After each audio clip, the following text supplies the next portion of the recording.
సంబంధించి ఇప్పుడు జరుగుతున్న ఎన్నికలకు సంబంధించి ఏ అంశాల ప్రాధాన్యంగా ఏ అంశాలకు సంబంధించి మీరు ప్రజల దగ్గరికి పోతున్నారు? ఈ ఓటు వేయడానికి అడుగుతున్నప్పుడు మీరు చెప్తున్న అంశాలు ఏ అంశాలు ప్రధానంగా ఇక్కడ తీసుకున్నారు ఓటు అడిగేటప్పుడు, లేకుంటే మీ ఎన్నికల ప్రచారానికి సంబంధించి ఈ ప్రాంతానికి సంబంధించి ఏ అంశాలు ప్రధానంగా ప్రజలకు తీసుకుపోతున్నారు? ఇప్పుడు 2014లో నేను పోటీలు చేసిన, 2019లో పోటీ చేసిన, 2014 నుంచి 2019 వరకు 950 కోట్లు నిధులు తీసుకొచ్చి ఎక్కడ కమిషన్ లేకుండా ప్రతి ఒక్క అభివృద్ధి చేసిన. రేపు జరగబోయే టైంలో ఒకసారి నాకు అవకాశం ఇవ్వండి, 2 సార్లు ఓడిపోయినా, ఒకసారి అవకాశం ఇస్తే నేను మైదుకూరు నియోజక అభివృద్ధి చేయాలే ఆకాంక్ష నాకుంది. దానికి మద్దతు తెలపమని చెప్పి ప్రజలందరినీ అడుగుతున్నా.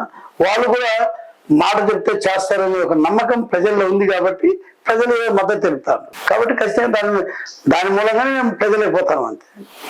ఇప్పుడు వైఎస్ జగన్మోహన్ రెడ్డి గారు చెప్తున్న సీఎం వైఎస్ జగన్మోహన్ గారు చెప్తున్న పథకాలు ఏవైతే ఉన్నాయో, ఈ నవరత్నాల పథకాలు కానీ మేము బటన్ నొక్కితే వేస్తున్నాం, అకౌంట్లో పడుతున్నాయి, ఇవన్నీ చెప్తున్న నేపథ్యంలోని చంద్రబాబు నాయుడు గారు పథకాలు అమలు చేస్తున్న నేపథ్యంలో ఎలా ఉన్నది పథకాలకు సంబంధించి? వైఎస్ఆర్ కాంగ్రెస్ పథకాలు ఏమైనా ప్రయోజనం ఉందా? ఎలా ఉంటుంది పరిస్థితి? ఇప్పుడు పథకాలు అనేది సంక్షేమ పథకాలు అన్ని గవర్నమెంట్లు అన్ని అధికారులు ఏ గవర్నమెంట్ వచ్చినా ఇస్తుంది. అది పేర్లు మార్చుతారు అంతే. పేరు మార్చి పథకం పేరు పెడతారు అంతే. కానీ ఇప్పుడు అమ్మఒడి అంటారు, ఇంతకుముందు స్కాలర్షిప్ ఇచ్చేవాళ్ళు, ఇప్పుడు అది తీసేసి అమ్మఒడి అంటారు. అంటే పేర్లలో మార్పే కానీ ఫలితం ఒకటే.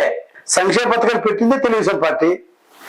మా నాయకుడికి సంపద ఎట్లా చేయాల్సింది బాగా తెలుసు.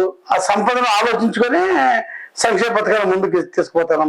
ఈ జగన్మోహన్ రెడ్డి ఉన్నదంతా ఖాళీ చేసేస్తాను. అప్పులు ఎంత దొరికితే అంతవరకు అప్పులు తీసుకొచ్చానే ఉండదు, కానీ అప్పులు కట్టాలి కదా. తీసుకొచ్చింది ఒకటే కాదు, రేపు అప్పు కట్టాలి కదా. కట్టకుండా అన్ని బ్లాక్ అయిపోతుంది. ప్రజలందరూ ఏమైనా ఆలోచిస్తారు. మనకన్నా చాలా బుద్ధివంతుల ప్రజలు. ఏమి చేస్తే మాయమాటలు చెప్తే నమ్మే పరిస్థితి లేదు.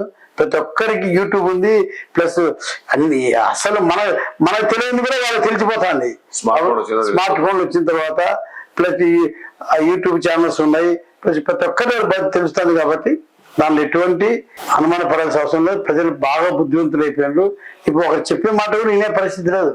ప్రజలే నిర్ణయిస్తారు ఏ ప్రభుత్వం వస్తే మాకు న్యాయం జరుగుతుంది. మేము మామూలుగా మేము ఓటు అడిగి ప్రజలకు పోతాం.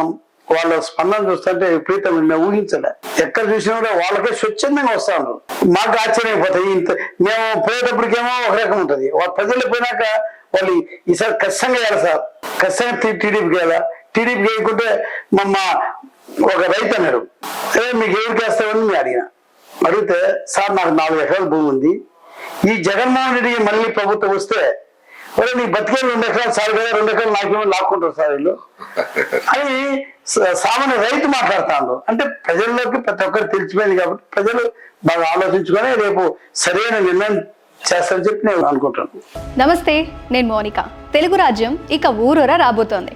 దినదిన ప్రవర్ధమానమవుతున్న తెలుగు రాజ్యం ఛానల్ కు 2 తెలుగు రాష్ట్రాల్లోని 42 లోక్సభ నియోజకవర్గాల నుంచి న్యూస్ కంట్రిబ్యూటర్స్ గా వ్యవహరించడానికి యువతను ఆహ్వానిస్తోంది. జర్నలిజం పట్ల ఆసక్తి, కనీస సామాజిక రాజకీయ పరిజ్ఞానం, స్థానిక పరిస్థితులపై మంచి అవగాహన, స్థానిక పరిచయాలు, గౌరవప్రదమైన జీవనం ఉంటే సరికొత్త సామాజిక విప్లవంలో మీరు కూడా భాగస్వాములు కావచ్చు. మీ అంతరంగాన్ని ఆవిష్కరించవచ్చు. ప్రతి లోక్సభ నియోజకవర్గ పరిధిలో 2కి అవకాశం ఉంటుంది.